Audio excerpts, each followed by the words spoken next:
নমস্কার বন্ধুরা, আমি সৎসঙ্গ অনুষ্ঠানে যাই। জগন্নাথ মন্দিরে প্রতি শনিবারই সৎসঙ্গ অনুষ্ঠান হয়। আর সিংজি প্রবচন দেন। সিংজির উখরায় বাড়ি, তো সিংজি প্রবচন দেন। আমার সতীর্থরা সবাই যায়। ওই 7টা, 7:30 থেকে শুরু হয় প্রবচন। তো আমরা সবাই শুনি ধর্মকথা।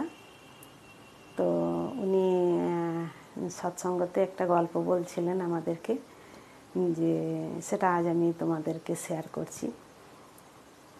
একজন রাজা, সে অনেক যখনই ও 50 লাখ টাকা মানে আগেকার দিনে মোহর ছিল, যখনই জমা করতো একটা করে পতাকা টাঙাতো। আবার 50 লাখ জমা করেছে, আবার পতাকা টাঙাচ্ছে। তো এরকম করে অনেক ওর অনেক টাকা পয়সা হয়ে গেছে। দিয়ে তারপরে একদিন গুরু নানক এসেছে রাজার কাছে। তো গুরু নানক বলছে যে তোমাকে একটা আমি সুচ দিচ্ছি, তো তোমার সঙ্গে আমি উপরে গিয়ে নেব।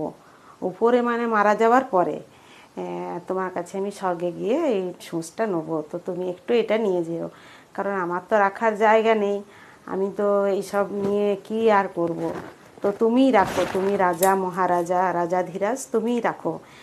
আমি যখন মরবো তুমিও মরবে, সবাই তো মরবে একদিন, যাব। তো বলল ঠিক আছে। রাজা বুঝতে পারেনি যে গুরু নানক কীভাবে কথাটা বললেন। তারপরে রাজা মানে গুরু নানক তো চলে গেছেন বলে, আর সুচটা দিয়ে চলে গেছেন। দিয়ে তারপরে রাজা ভাবছে কি করব, আমি যখন মরবো তখন তো কিছুই, আমি কী করে নিয়ে যাব সুচটা। সে রাজা কিছুতেই বুঝতে পারে না। যে তারপরে আবার গুরু নানক একদিন ওনার সঙ্গে দেখা করতে এসেছে। দিয়ে বলছে কি যে রাজামশাই, তাহলে ওই কথাই রইল, সুচটা আমি আপনাকে দিয়েছি, আমি কিন্তু ওই মরার পরে আবার যদি স্বর্গে যাই, যেখানে আমরা যাব, মরার পরে যেখানে আমাদের স্থান হবে, আমি কিন্তু সুচটা গিয়ে আপনার কাছে নেব। রাজামশাই বলে, আচ্ছা, মুশকিল তো, আমি যখন মরবো তখন কি আমাকে কিছু দেবে?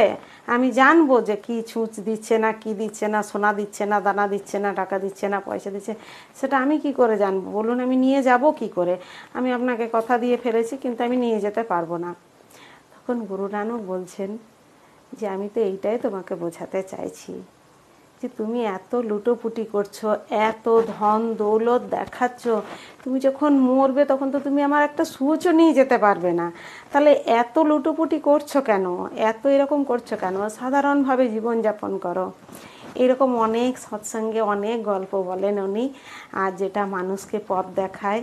আমার খুব ভালো লাগে, আমি তো যাই, আমার মনটা খুব ভালো হয়ে যায়। আমার আজ শরীরটা ভালো ছিল না, তবুও আমি আজকে গেছিলাম।